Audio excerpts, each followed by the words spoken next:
In the news this week, prominent politicians cross party lines ahead of the 2019 elections. Professor Sage explains why Ikoyi whistleblower hasn't been paid. You could do so. You want. Super Eagles coach solves goalkeeper problem ahead of the World Cup.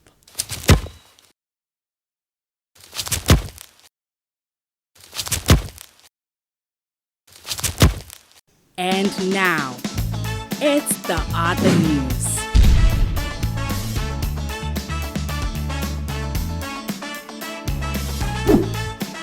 And here's your host, Okey Bakassi.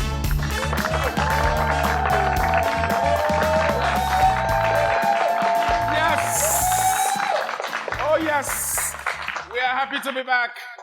Welcome to a new and exciting season of the other news. Well, if the news is a groom, then the other news is that wedding guest who turns up in an agbada where gets center parting and steals the whole show. All right, we appreciate your patience and all the love you showed us during the break. In return, we promise to bring you a loaded show, same time every week. All right, continuously this time. A lot has happened since we've been away, and now we are back. And I know you like it. All right? So welcome back. Welcome back. I know that's what you're saying right now. All right? I know that's what you're saying right now. Okay. Our first guest for the season is the former governor of Anambra State, Peter Obi.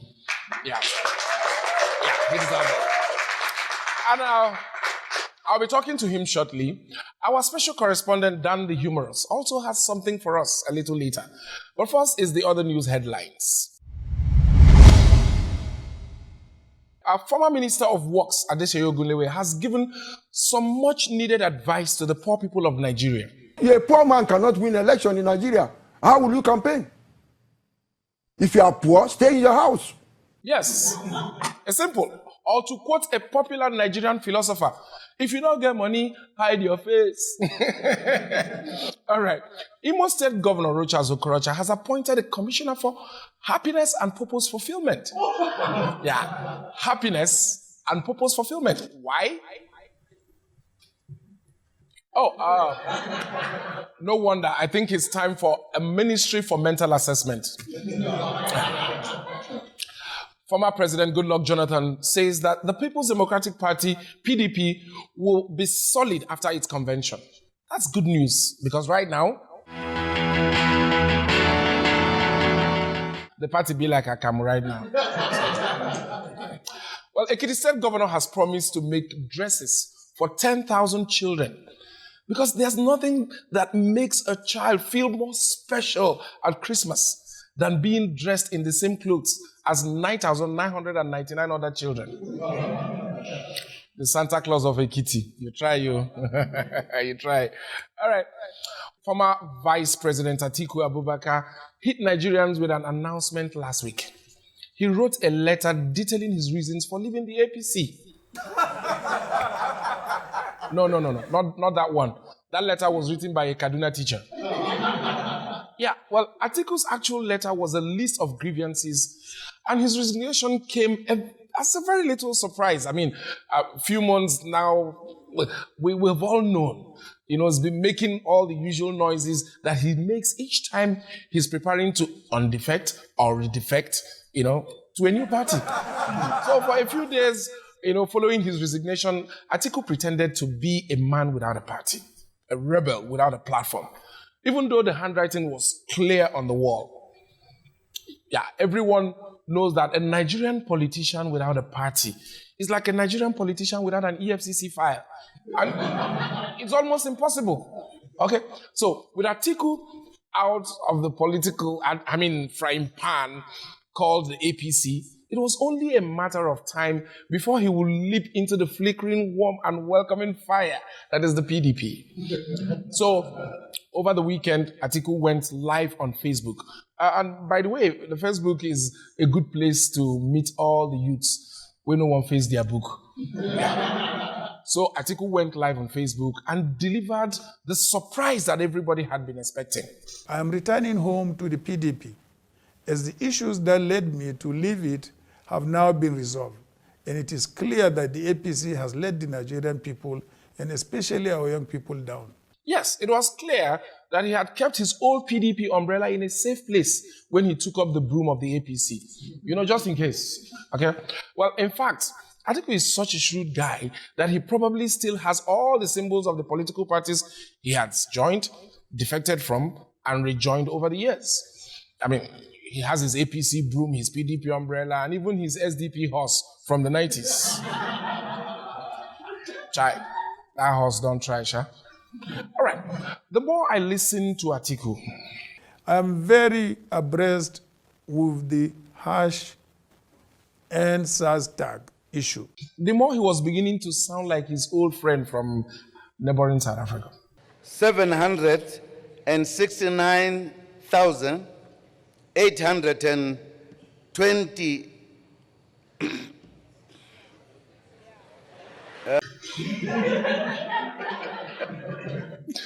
Jacob Zuma, man of stature and caliber, the Ochiarimo. All right. Well, now in his resignation letter, the 71-year-old Atiku complained that there was no young person in the federal cabinet.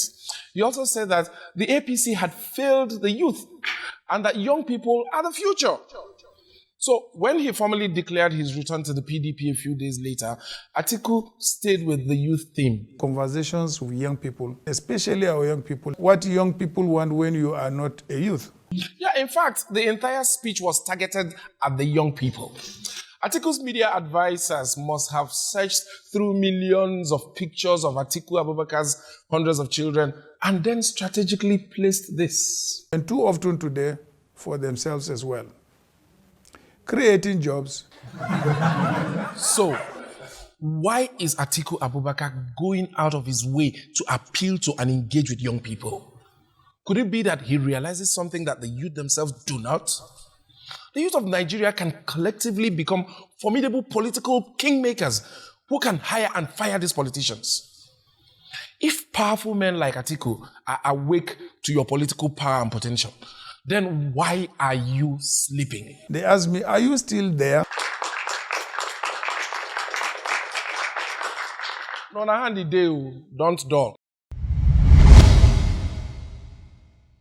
My guest today, he has chaired the board of the Securities and Exchange Commission and is a very successful businessman in his own right. He's a recipient of the prestigious Zik Prize. He speaks softly but carries a huge intellect. Please make welcome the former executive governor of Anambra State, Mr. Peter Obi. Make some noise! Make some noise! You're welcome, sir. Thank you. It's good to have you, sir. Thank you. You're welcome. You're welcome. Yeah, it's nice to have you on the show, sir. Thank you. You're a very soft-spoken man. And sometimes I wonder personally, do you ever get angry? And if you do you yell? I mean, like some of us, we get angry and we lose it. Well, okay, there's not much to be angry about because when you get angry, most times you find out that you hurt yourself more. Yeah. But if you take it easy and be able to advise, because especially in our own dear country, if you get angry, you must be angry every minute of the day. You're very. I want to totally agree with you on that one, sir. Sir, you once said that Nigerians tend to go for the exotic rather than the achievable. What is the achievable and how do we achieve it? Well, for me, is that if for every country or any society to grow, you have basics. And these basics are fundamental things that you can do easily and all that. And it can work and easily. Well, for example, if you see a place where they have small roads that you can reconstruct, or even existing roads that have potholes and everything, provide basic things like water, repair the schools and everything. And make them function. Make them function. Make them work. Okay. You find out that we're busy trying to build the massive thing and think, oh, well, and we end up not completing it. Completely. But we'll be back, sir. Just hold your thoughts there. Later in the show, I will talk a bit about statues. But I have more burning questions for my guest, okay? The conversation with the wonderful governor, Peter Obi, continues when the other news returns in just a moment.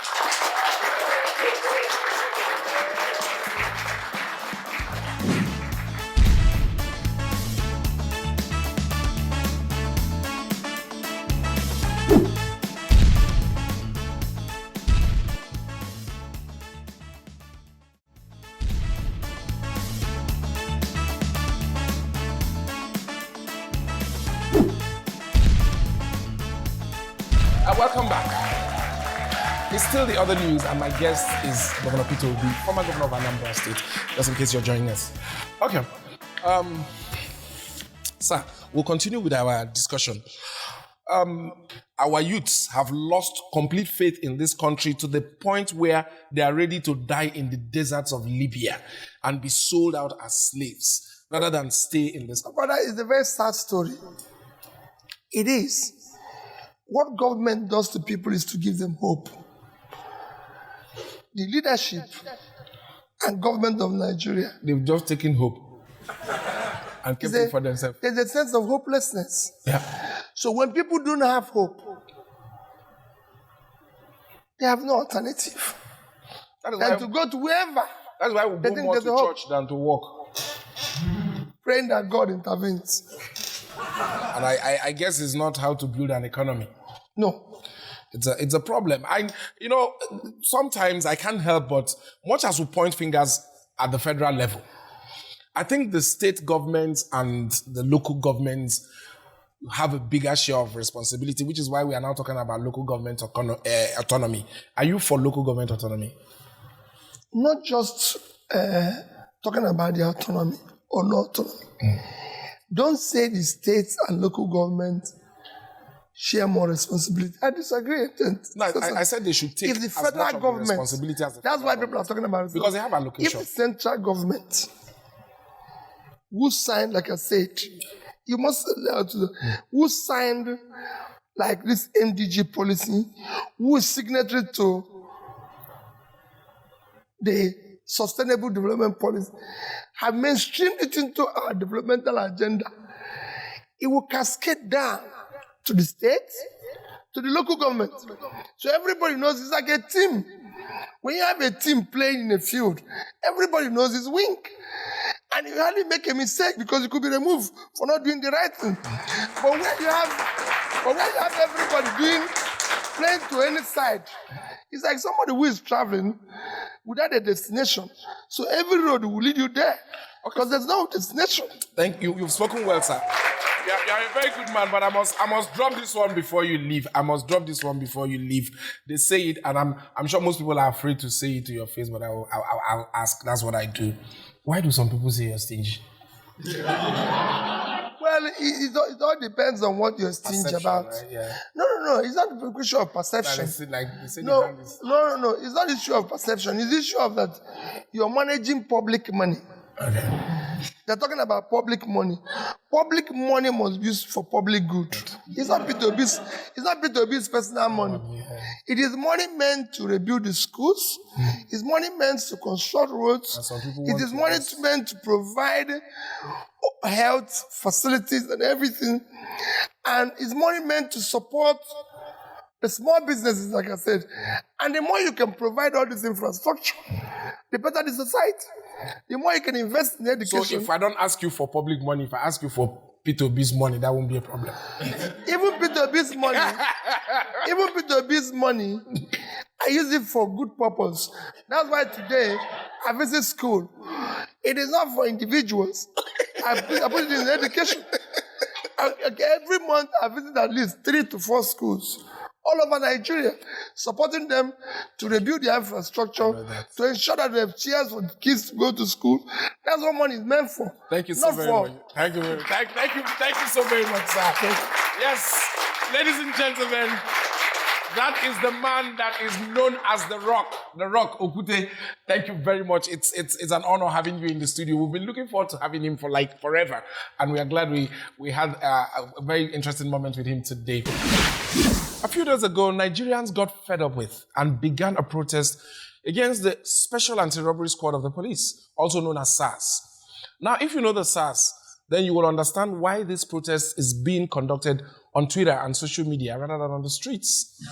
After all, you don't do and I won't die. No, the same thing. The Public Complaints Unit of the police even released this flyer urging the public to report any incidents of harassment by the SARS. Now, let's take a moment to appreciate this poster. Remember that it was made by the police. The SARS guys look scary and unfriendly. But don't worry. Relax, the police is your friend. Thousands of Nigerians have used the hashtag EndSARS and EndSARS now to share horrific accounts of murder, molestation, and robbery that they have either suffered or witnessed at the hands of SARS. In fact, these stories have brought a whole new meaning to the phrase SARS on the beat. Some prominent celebrities and political figures have added their voice to the campaign. The Nigerian police force has responded by announcing a reorganization of SARS, but they also claimed that the people calling for SARS to be scrapped are probably criminals. Well, if wanting to change the culture of impunity is a crime, then the police is right. We, the masses, are criminals. But let us also remember that some of these SARS men put their lives on the line to protect us. Because say the shoe, they pinch you, don't mean say you go walk up barefoot. Yeah. Our public officers are not used to being confronted and asked to give account of their actions. Whether it is about the president's health or the amount of money recovered from various anti-corruption probes. Don't go there. Or even how much a cashier in a government office takes from the petty cash to buy apple for lunch. The people who we pay with our taxes are not ready to be accountable. A good example of this is Governor Rochas Okorocha of Imo State, who recently began unveiling statues of African leaders. Many people want to know how much these statues have cost Imo people who are waiting to collect their salaries. But Governor Rochas, who usually has no problem speaking his mind, has been strangely silent on the issue. Luckily, he gave an interview to Channels TV, and the issue of statue was brought up. How much is the statue? Because people are saying that it's over 5 statues. But let me address the question first. Now we have a center which is called the Heroes. It can be what's called Hall of Fame. You see, the story that people are taking this out of context without understanding that. The governor was saying a lot and telling us very little. So the interviewer made another attempt to get a direct answer from the governor. Your love for the... Okay, talk about the status. Yes, you talk about the status. You talked about the price of the status for 520 million naira for Rochas. Those who know Rochas, Okorocha. What of those of us who don't know? Well, the governor tried to wriggle out of it. Yeah, but it would be wrong for me to start announcing the price of the value of the... Yeah, the truth is that Governor Rochas Okorocha is not alone in dodging questions like this. It has become part of the culture and a lack of accountability. But all hope is not lost, because Governor Rochas gave one condition under which he will reveal the cost of the statues. No one has asked me. If anyone has asked me in writing or come to me as a student and say, how much do I spend? I'll tell you how much is spent. You say you will answer if Imo people ask you, Very good. It just so happens that I'm from Imo State. So I will write the governor, or I'll probably go on Twitter and ask him how much the statues cost. Well, pick up your phone now, type, text, tweet. Well, if Twitter is too informal for the governor of happiness, I will send him a letter. In fact, here's what we are going to do. I know, this is what we're going to do. I call on every concerned citizen of Imo State and all Nigerians who want good government or who want governments to be accountable to the people to write to Governor Rochas Okorocha using the hashtag Rochas, how much? Please, don't stand like a statue. Join me in tweeting at the governor, send him messages on Facebook, or just give him a shout out using the hashtag Rochas, how much?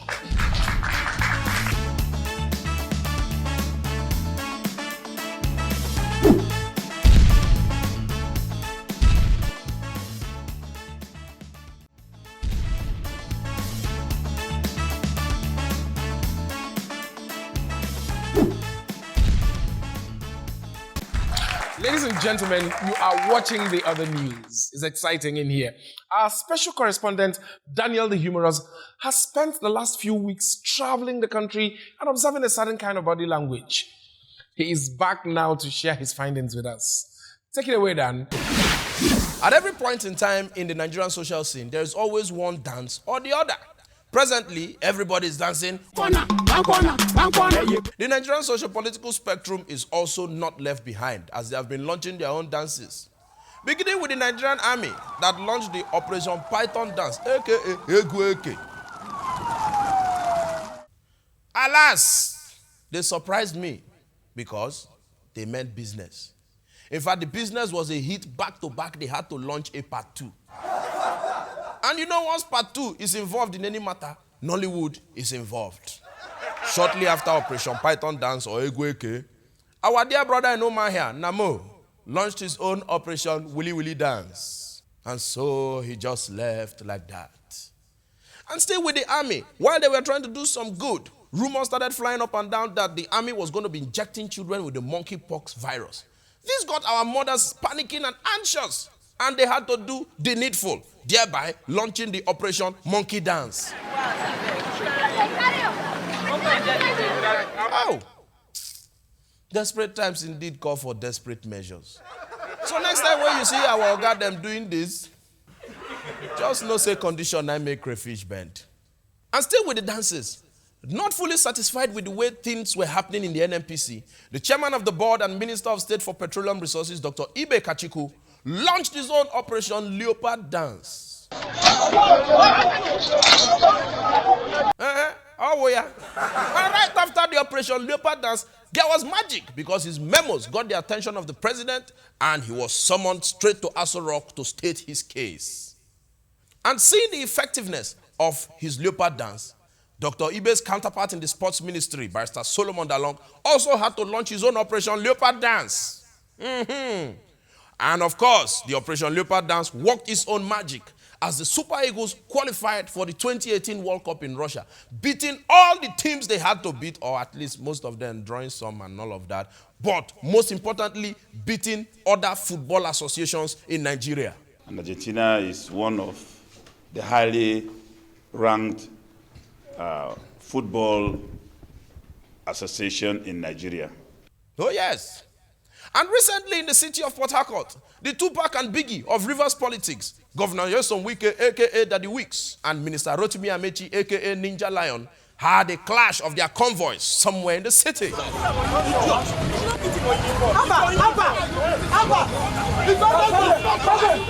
while we are trying to give this dance a name, elder statesman Admiral Festus Pobini, retired, helped us. What is there? Oh, yeah, please go and move. That's right. The elephants are indeed dancing, and we are watching. And just when we're about to close this report, former Vice President Atiku Abubakar, Waziri Adamawa, launched the spectacular hit known as the Operation Political Sekem.